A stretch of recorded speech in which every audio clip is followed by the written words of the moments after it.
जय हिंद क्लास, मेरा नाम पुरुषोत्तम कुमार है और आज हम क्या पढ़ेंगे? डायरेक्ट इनडायरेक्ट पढ़ेंगे। इसको हम नरेशन भी बोलते हैं। क्या बोलते हैं? नरेशन भी बोलते हैं या डायरेक्ट इनडायरेक्ट बोलते हैं। अरे जैसे मेरा नाम पुरुषोत्तम कुमार है और कई दोस्त मेरे मुझे पुरु के नाम से बुलाते हैं, ठीक है। और मेरी माँ क्या बोला करती थी मुझे? बाबू बोला करती थी, ठीक है। तो बाबू बोलो, चाहे पुरुषोत्तम बोलो, चाहे पुरु बोलो, नाम एक ही। वैसे ही चाहे आप डायरेक्ट इनडायरेक्ट स्पीच बोलो, चाहे नरेशन बोलो। चलो फिर शुरू करते हैं। कोई भी चीज बोल दो, चाहे नरेशन बोल दो, चाहे डायरेक्ट इनडायरेक्ट स्पीच बोल दो। चलो फिर शुरू करते हैं। क्या है शुरू इसका? Words spoken by someone. Words spoken by someone can be presented in two ways. Words जो बोला जाता है किसी के द्वारा, वर्ड्स जो शब्द बोला जाता है, जो शब्द का भंडार बोला जाता है किसी से, किसी के बारे में या किसी को, इस can be presented in two ways. वो दो तरीके से बोला जा सकता है, वो दो तरीके से बोला जा सकता है। पहला क्या है? पहला क्या है? देखो एक एग्जांपल है। मिस्टर गुप्ता सेड, क्या लिखा है? Mister Gupta said Indian fielders did a marvellous job in the match. Mister Gupta said, mister Gupta ने कहा इंडियन फील्डर्स, इंडियन जो फील्डर्स है वो मार्वलस जॉब किए। किसमें? इन द मैच में, मैच में, ठीक है। इसी को दूसरे तरीके से बोला गया, इसी वर्ड्स को दूसरे तरीके से बोला गया। Mister Gupta said that Indian fielders had done a marvelous job in the match. Mister Gupta ने कहा कि Indian fielders had done a marvelous job in the match। मतलब एक ही शब्द को, एक ही सेंटेंस को दो तरीकों में आप बोल सकते हैं, ठीक है। तो ये जो mister Gupta said Indian fielders did a marvellous job in the match, ये डायरेक्ट स्पीच है। क्या है? डायरेक्ट स्पीच है। अभी चिंता नहीं करना, अभी भूमिका बन रही है, अभी फंडामेंटल बना रहा हूं, धीरे धीरे आने लगेगा। चिंता ना करो कि कैसे डायरेक्ट स्पीच है, सब बताऊंगा। पूरा टॉपिक एकदम डिस्क्राइब करके बताऊंगा, ठीक है। चलो mister Gupta said Indian fielders did a marvellous job in the match, ये डायरेक्ट स्पीच में है। और mister Gupta said that Indian fielders had done a marvellous job in the match, ये इनडायरेक्ट स्पीच में है। इतना क्लियर? चलो अब क्या है कि when the actual words, direct speech क्या होता है? When the actual words spoken by a person are reproduced, it is called direct speech और direct narration। जब, ध्यान से सुनिएगा, when the actual words, जब actual words जो होता है spoken by a person, किसी पर्सन के द्वारा बोला जाता है, are रिप्रोड्यूस या उसको रिप्रोड्यूस किया जाता है, it is called direct speech. मतलब क्या हुआ कि जो एक्चुअल वर्ड, जैसे हू बहू किसी ने किसी को बोल दिया, ठीक है। एक्चुअल वर्ड्स जिसने किसी को बिना लाग लपेट के, बिना कुछ कहे, एक्चुअल वर्ड जो उसने बोला वही सेम चीज आपने जाके बोल दिया, वो डायरेक्ट स्पीच होगा। वो क्या हो जाएगा? वो डायरेक्ट स्पीच हो जाएगा। लेकिन when those words are reported by someone, जब वो शब्द are reported किया गया by someone else, किसी और के द्वारा, in his own words, वो अपने शब्दों में किसी की बात को अगर उसको बताना है तो अपने ओन क्या करे? ओन वर्ड्स में बताता हो या रिप्रोड्यूस करता हो या रिपोर्ट करता हो, वो क्या कहलाता है? It is called indirect speech. वो क्या कहलाता है? इनडायरेक्ट स्पीच या इनडायरेक्ट नरेशन, या उसको इनडायरेक्ट नरेशन बोलते हैं, ठीक है। डायरेक्ट स्पीच क्या होता है? सीधी सी बात भाई, कि जो एक्चुअल वर्ड्स हू बहू जैसे बोला वैसे बोल दिया, वो डायरेक्ट स्पीच हो गया, और अपने लैंग्वेज में करके बोला, वो इनडायरेक्ट स्पीच हो गया। क्लियर? चलो अभी थोड़ा समझ में आ रहा होगा, मैं जानता हूं, लेकिन धीरे धीरे आने लगेगा, चिंता ना करो, ठीक है। चलो आगे देखो, आगे क्या है? Direct speech. डायरेक्ट स्पीच को हम कैसे पहचानेंगे, ठीक है? कैसे पहचानेंगे? क्या है? The direct speech is always enclosed with in inverted comma. क्या कह रहा है? कि जो डायरेक्ट स्पीच होता है वो हमेशा इनक्लोज होता है इन्वर्टेड कॉमा में। मैंने ये सेंटेंस आपको बताया था, ये सेंटेंस मैंने आपको पूरा बताया था भाई। एक फुल स्टॉप मतलब एक सेंटेंस, ठीक है। इस सेंटेंस को मैंने बताया था कि ये डायरेक्ट स्पीच में है। अब क्या है, कैसे पहचाना आपने कि ये डायरेक्ट स्पीच है? तो पहला चीज मैंने लिखा है, the direct speech is always enclose with in inverted comma. जो डायरेक्ट स्पीच होता है, Indian fielders did a marvellous job in the match, ये किसके अंदर है? इन्वर्टेड कॉमा के अंदर है। देखो ये इन्वर्टेड कॉमा और ये इन्वर्टेड कॉमा, ये इन्वर्टेड कॉमास के अंदर है। अगर ऐसा सेंटेंस में आपको दिख जाए इन्वर्टेड कॉमा के अंदर, ठीक है, तो ये क्या कहलाएगा?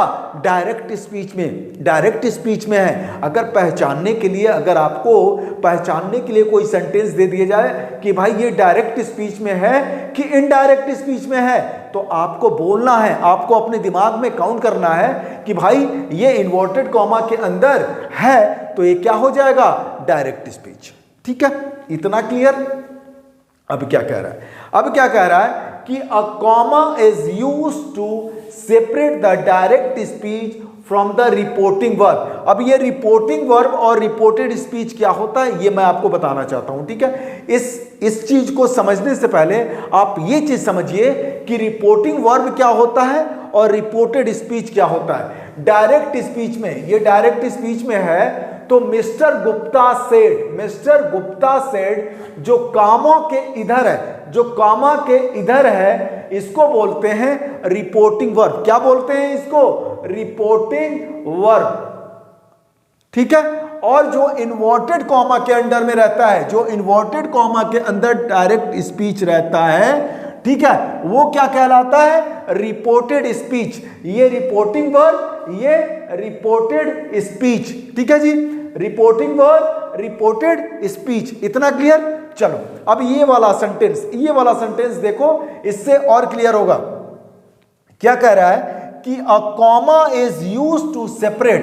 जो कॉमा होता है यूज किया जाता है सेपरेट करने के लिए the direct speech from the reporting verb. जो कॉमा जो यूज किया जाता है रिपोर्टेड स्पीच को अलग करने के लिए किया जाता है। Mister Gupta said reporting verb from the reporting verb से कॉमा का यूज किया जाता है रिपोर्टेड स्पीच को सेपरेट करने के लिए। तो ये रिपोर्टिंग वर्ब और ये रिपोर्टेड स्पीच। इतना क्लियर? ठीक है, चलो अब क्या कह रहा है कि ये तो क्लियर हो गया। तीसरा क्या कह रहा है कि the tense of the reporting verb is never change. क्या कह रहा है बेटा जी कि अगर ये रिपोर्टिंग वर्ब है ना, the tense of the reporting verb, ये रिपोर्टिंग वर्ब है, इसका टेंस कभी भी बदलता नहीं है। फिर से बोल रहा हूं, इसका रिपोर्टिंग वर्ब का टेंस कभी चेंज नहीं होता है। इसको चेंज कभी नहीं करना। ठीक है, इसका टेंस नहीं चेंज होता है, ये दिमाग में रखिएगा। ठीक है, तो ये क्लियर हो गया। अब क्या कह रहा है? अब कह रहा है कि एक कंजंक्शन यूज किया जाता है इफ नेसेसरी, अगर जरूरी है, is use after the reporting verb. Reporting verb के बाद क्या किया जाता है? इसका यूज किया जाता है। देखो मिस्टर गुप्ता सेड, उसके बाद ये दैट है। दैट क्या है? कंजंक्शन है। क्या है? कंजंक्शन है। देख लो, मिस्टर गुप्ता सेड एक sentence, Indian fielders had done a marvellous job. दोनों को मिलाने का काम कौन कर रहा है? कंजंक्शन कर रहा है। तो कंजंक्शन जहां नेसेसरी हो वहां पे, जहां पे नेसेसरी हो, ठीक है, A conjunction if necessary is used after the reporting verb। तो रिपोर्टिंग वर्ब के बाद देख लो, मिस्टर गुप्ता सेड के बाद रिपोर्टिंग वर्ब के बाद यहां पे कंजंक्शन यूज हुआ। ठीक है, इतना क्लियर? अभी क्या कह रहा है? अब कह रहा है कि when direct speech is changed into reported speech, जब डायरेक्ट स्पीच को रिपोर्टेड स्पीच में चेंज करेंगे, इनडायरेक्ट स्पीच में चेंज करेंगे, तो चेंज अकॉर्डिंग टू रूल्स। जो रूल्स मैं बता रहा हूं उस रूल्स के अनुसार हम चेंज करते हैं। क्या चेंज करते हैं? पहली चीज टेंस चेंज करते हैं। क्या चेंज करते हैं? टेंसेस चेंज करते हैं। दूसरा पर्सनल प्रोनाउंस चेंज करते हैं। क्या पर्सनल प्रोनाउन? पर्सनल प्रोनाउन क्या होता है पता है ना? First person, second person, third person. First person I we, second person you, third person he she it they. ठीक है जी। ये पर्सनल प्रोनाउन जो होते हैं ये भी चेंज होता है। कब होता है? जब direct speech change into reported speech. ठीक है। तीसरा क्या चीज होता है?